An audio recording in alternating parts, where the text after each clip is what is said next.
Hi, everybody. I'm Suzette Martinez Standring, and welcome to It's All Right with Suzette, a half-hour show on the craft of writing. And today we have Hank Philippi Ryan, an outstanding mystery writer. She's a nationally best-selling author of 10 mystery novels, and she has won prestigious awards for her crime fiction: 5 Agathas, 3 Anthonys, the Daphne, 2 Macavitys, and for her book, The Other Woman, the coveted Mary Higgins Clark Award. National reviews have called her a master at crafting suspenseful mysteries and a superb and gifted storyteller. Today, she is with us to share insights into her newest book, her psychological thriller, Trust Me. Suspense Magazine's reviewer calls it by far one of the best thrillers I've read in years. CrimeReads named it one of the best thrillers for the summer of 2018, to which I add, true that. Welcome, Hank. Thank you for being on the show. It's so nice to hear that. I love all the accolades for Trust Me. It was really a marvelous experience for me to write this book. So, I sit at my desk by myself and wait to see how people react to it. So to hear all that praise is quite lovely. Thank you. And well-deserved. I read the book. I couldn't stop turning the pages. It was multi-layered, textured, fascinating. So I have to ask you, Hank, so I don't give away any spoilers, where did the story come from, and tell us its premise? Oh, such a good question.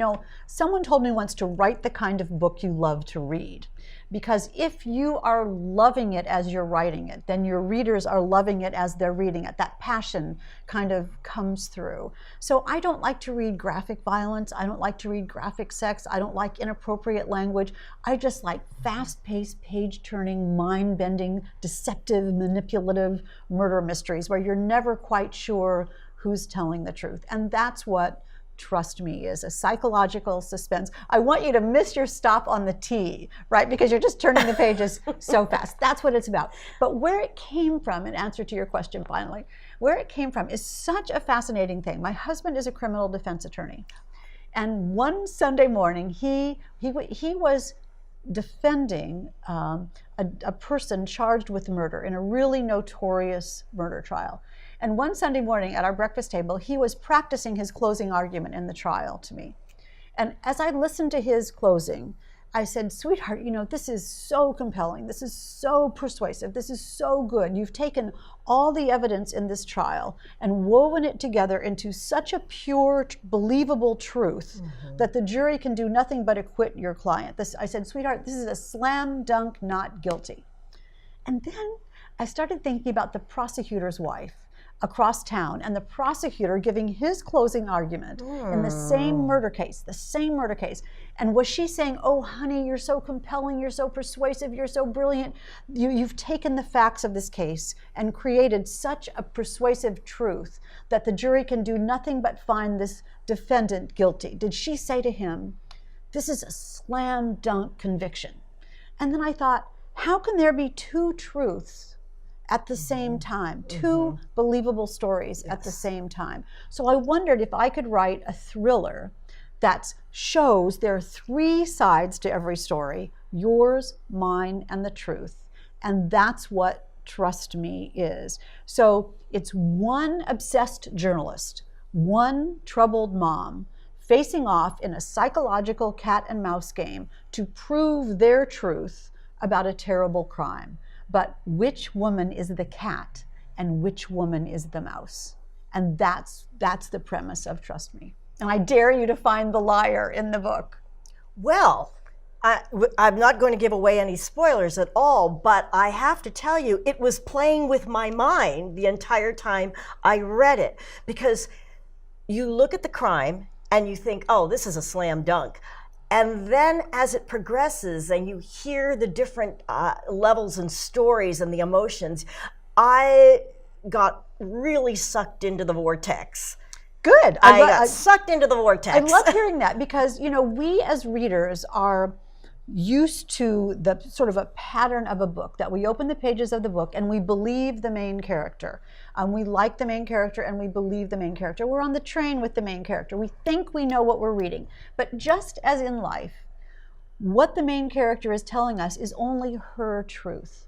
And my goal was to sort of, I mean, it's a murder mystery. It's a fast-paced murder mystery. But my goal was to have you never look at television the same way again, never read a newspaper the same way, never read a true crime novel the same way again, because my main character, Mercer Hennessy, is assigned to cover the trial of a notorious, beautiful young woman who is accused of killing her daughter. And she truly believes that this young woman is guilty. She truly believes that Ashlyn Bryant is guilty and is going to use all of her reporter wiles to try to get her to confess.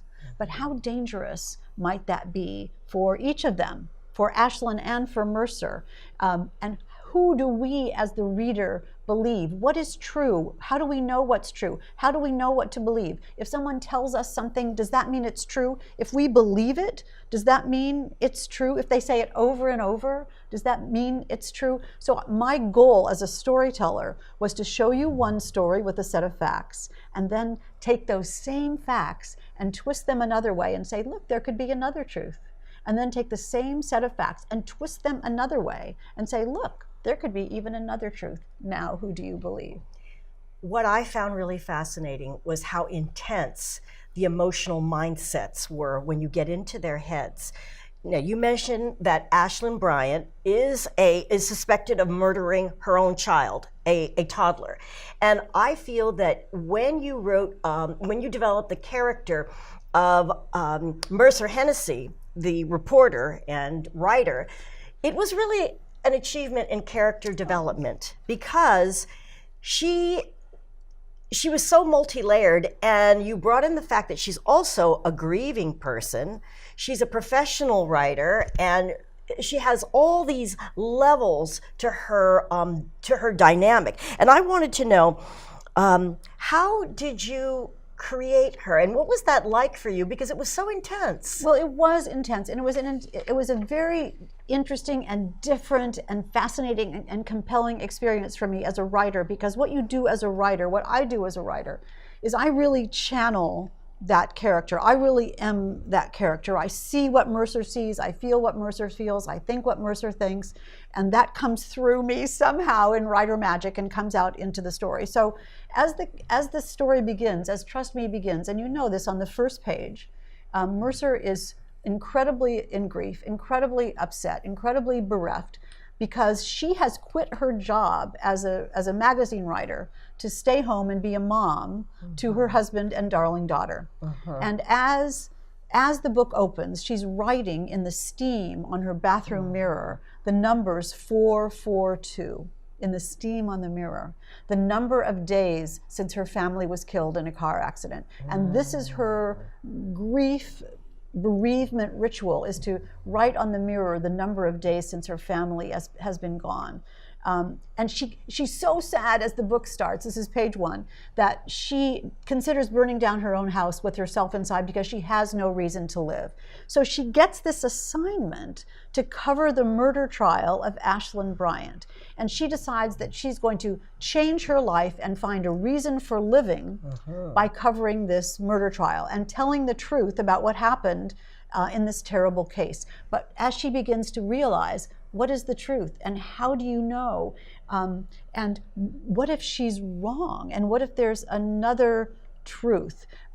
So her whole life gets upset by this. And I felt her grief, and I felt her pain, and I felt her poor decision making. How does she write? She begins to wonder, a true crime novel if you don't know the truth? And how much do our own biases enter into what the truth is?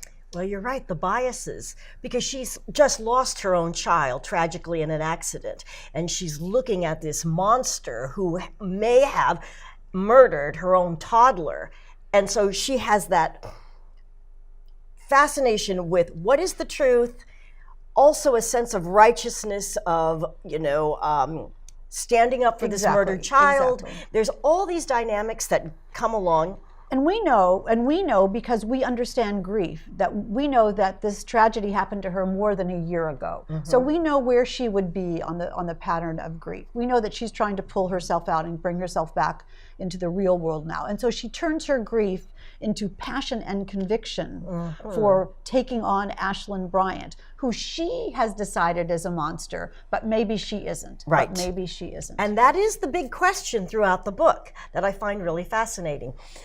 Now, I have to ask you this. We are going to get more into the characters and the plots, but I'd love to know, do you know the ending when you're writing a book before you write the book? You know, I don't. It is such a terrible question. Really? You know, I'm a reporter. I've been a television reporter for 43 years, crazily enough.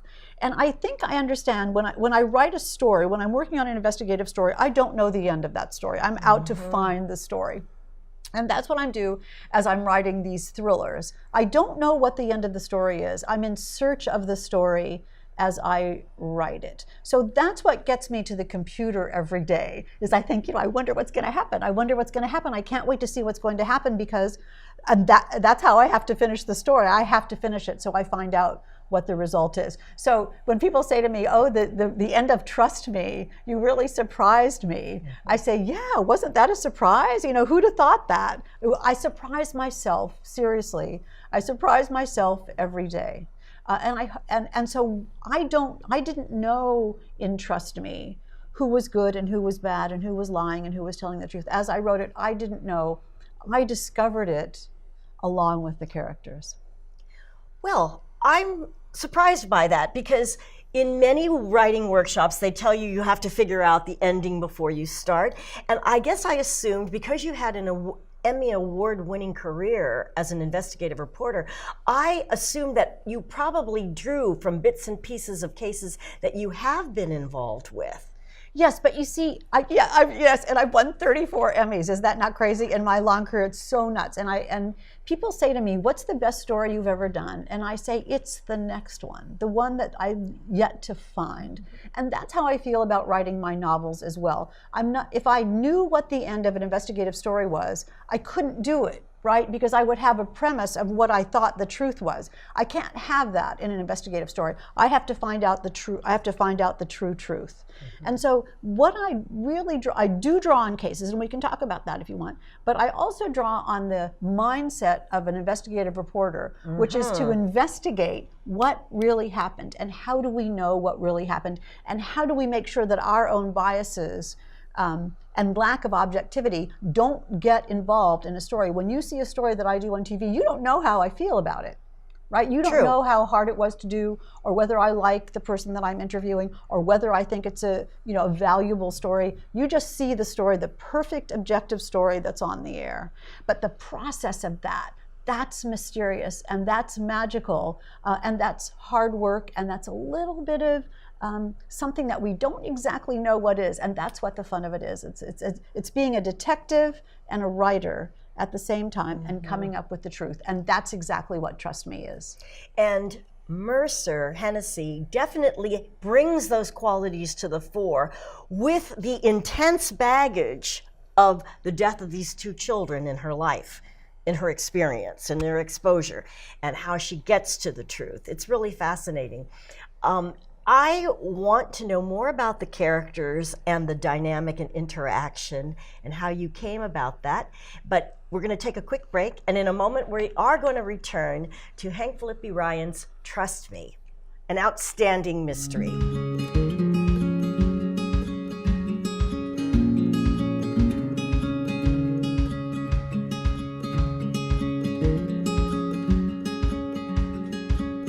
And we're back with the incomparable mystery writer, Hank Philippi Ryan.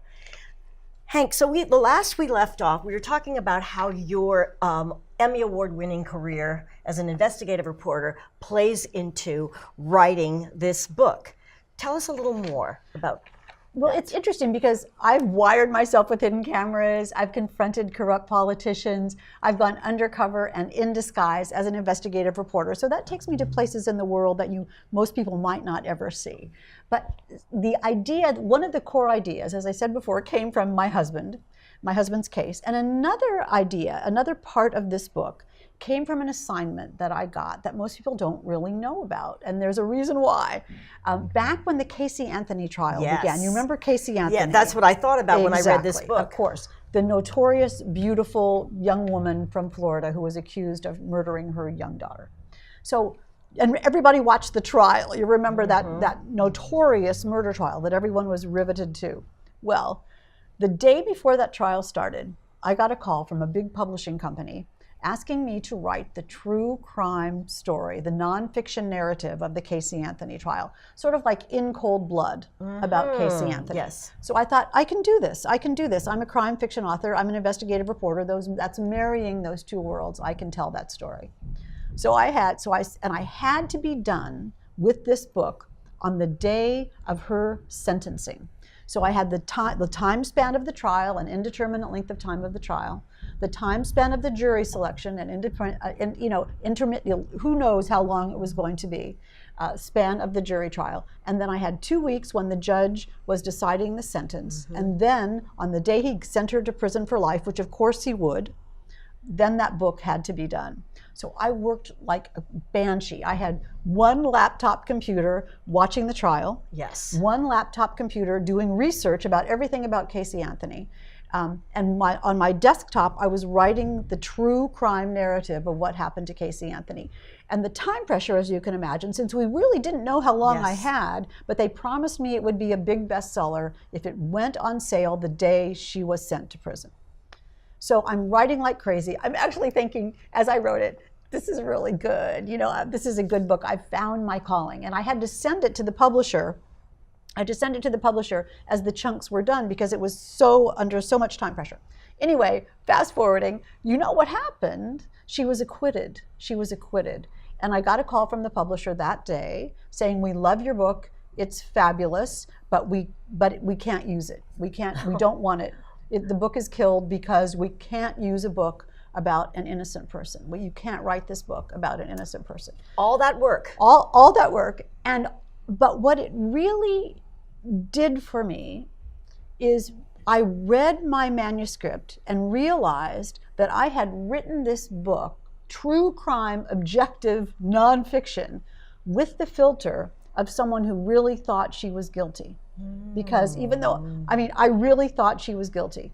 So then I realized how different that book would be if I had written it thinking she was innocent, with the filter of that she was innocent. And that was really unsettling to me because I had thought I was writing an objective book. And that's a very interesting point. Isn't it? Yes. And so it made me realize, what does nonfiction mean? What does objective mean? How can we separate our own feelings from what we're calling truth? And I'm a reporter. I have staked my life and career on being objective. Why wasn't I doing it in this book? Because it felt like a story. I was making it into the story I wanted it to be, which wasn't necessarily a true story. Now think about that in light of Mercer Hennessy, this very good journalist who thinks she's writing an objective novel, but an objective nonfiction story. But what really is going on in her head, and how do we really think, and how do we as human beings separate, especially as a journalist, how we feel about something, which we have to separate, with what the truth may be, a truth that maybe we're afraid to see, a truth maybe we don't want to see, a truth maybe we don't even allow ourselves to see. We don't know. So, I think about In Cold Blood, and I think about Truman Capote writing about the Clutter family murders and Perry and Hickox. And he made that into a novel-ish kind of, one of the first to really create that nonfiction narrative in a novelized way. Although he says it's true, and I thought, how could it be true? He must have made things up. And that's why Mercer's editor of the book says, it just has to be true enough. It has to be true enough to be believable. And that is dangerous ground. And even though this is a fun, fast-paced mystery, trust me, is a page turner, I want readers to see, oh yeah, how do I know what's true? How do I know who to believe? And that's where the story came from. So this is not, trust me, is not the Casey Anthony story. It's not my husband's trial. Right. But it's what I learned about justice and about human beings and about personalities and about how far people will go to get what they want. Yes. And that's what a psychological thriller is about.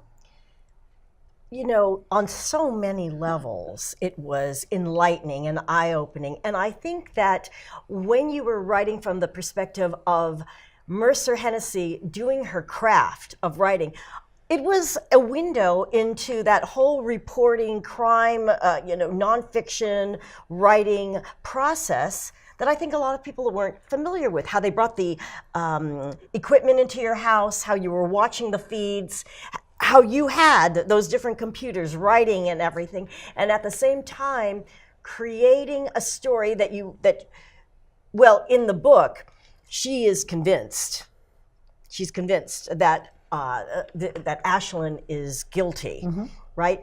But from your perspective as a real reporter, you're doing everything possible to make sure that you are unbiased, and yet it still exists. I mean, the reader has the fun of seeing the story through Mercer's point of view. Yes. And through the book she's writing point of view, and through the courtroom testimony point of view. So the reader can decide, wait a minute, is Mercer right? Maybe Ashlyn's not guilty. This is not how I'm reading the evidence. And then they see how how Mercer takes that evidence and creates her truth about it. And then how Ashlyn takes the same story and creates her truth about it. And now, which one is the reader going to believe? Well, Ashlyn Bryan is as complex, multi-layered, and textured as Mercer Hennessy is. And honestly, I'm reading her and I'm thinking she's very persuasive. Tell me how you developed her character. Isn't that interesting? Because one of the tenets of writing a good thriller is that the good guy and the bad guy have to be equally smart, equally talented, equally skilled, equally persuasive. So that because it's a fair fight. And that's why it's these two strong, smart women facing off to prove their truth and to manipulate each other into getting what they want to do. So Ashlyn Bryant, who comes into the story and comes into our consciousness as an accused murderer, a terrible murderer of her own daughter who would do that. But you begin to wonder as the book progresses, like, what if she didn't? You know, what if she didn't? What if Mercer is wrong? What if Mercer is trying to convince an innocent person to confess? And Mercer is a strong person too, and Mercer is persuasive as well. So Ashlyn, you know, we dislike her as the book begins and then we realize it's because Mercer has written her as a dislikable person. And then as the book progresses, you know, maybe she changes. Maybe she's a little bit different. Maybe despite herself, Ashlyn begins to feel sympathy for her, empathy for her. They both lost their daughters. You know, are they maybe in this together? Are they maybe unlikely colleagues? You know, Mercer begins to change her mind a little bit. And Ashlyn, who is kind of brilliant in her perception of other people's vulnerabilities, learns how to get to Mercer. And we've all known people like each of them. Yes. A vulnerable smart person and a manipulative smart person. Right. And that is a recipe for danger. Exactly.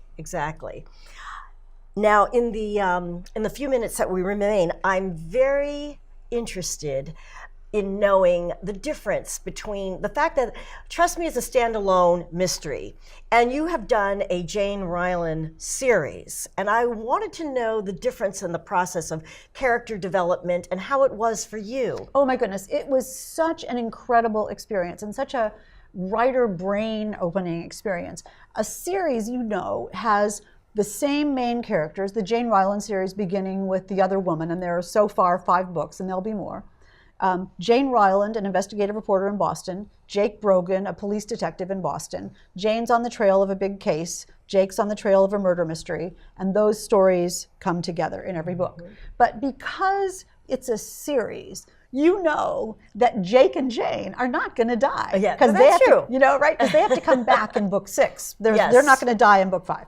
So in a series, a continuing series, the suspense for the reader comes from the adventure that the characters are involved in. But the reader, the smart reader, knows that these characters are not in mortal danger because they have to live. So that is, that's an interesting task for a writer, to make sure there's suspense but without that mortal danger. But within a standalone, where this is the one time you're going to see these people, you're never going to meet Mercer and Ashland again, because this is the biggest thing that's ever happened to them in their entire lives. And this is the biggest moment that will ever take place in their entire lifespan. And you're reading this now, and trust me. So, but the power of that is, and the freedom for the author, is that anyone could be lying. Anyone could be telling the truth. Anyone could be a good guy. Anyone could be a bad guy. And anyone could die. Anyone could die. So it's no holds barred in a standalone, with nothing held back. And the reader, from page one, in a standalone, you're making a contract with the reader. I'm going to give you one unique experience, and you're not going to believe what happens. And that's exactly what happens in Trust Me. It was a wild ride. Good. An unexpected, unpredictable, wild ride, and I truly enjoyed it. Now, tell us where we can follow you and learn more about you and your books, buy your books. Thank you. That is wonderful of you. Trust Me is available everywhere, on every platform, online, in every bookstore, in every independent bookstore, in every big box bookstore. It is everywhere. My website is cleverly hankphilippiryan.com. I think we have the domain names for every misspelling, so don't worry about finding it. When you click on contact on my website, hankphilippiryan.com, if you have a question about Trust Me or any other elements of it, or my events, of which there are many, so you can see me lots of places. Click on contact, it comes right to me. I'm on Facebook, I'm on Twitter, I'm on Instagram. It's a lot of juggling, but it's such a joy for me to connect with readers and hear from readers, hear what you're thinking, hear what you're hoping, hear what you thought about the books. I welcome that communication with open arms. Well, it's wonderful, and you are so responsive to your fans and readers. And I just, in the 1 minute that we have left, I just want to know, what is your next project? You are such a good investigative reporter, you're going to make me tell you. The next book, which is in copy editing now, so I'm very excited about it. It's another standalone. It's called The Murder List, and you're breaking the news. It's called The Murder List. It's about a woman named Rachel North, who absolutely tells the truth. She is smart, she's successful, she's reliable, she's happily married to a successful lawyer, and her job as an intern in the district attorney's office is going to make her a star. She'll tell you that for sure. The problem is, she's wrong. I don't know how you keep coming up with these things. They're so creative, they're so suspenseful. I just love it. Well, everything's very different. Thank you. Every book is different. I didn't start writing until I was 55. And so I am the poster child for following your dreams in midlife. Yes. And I know that we're on the same page about this. So I'm grateful for your enthusiasm and grateful for your reading my books. And I can't wait for you to read The Murder List. Well, our time's up, and thank you again to Hank Philippi Ryan for being with us today. It was a fabulous time with her, and please buy her book, Trust Me. Trust me, it is fantastic. Signing off, this is Suzette Standring on It's All Right with Suzette. We'll see you the next time.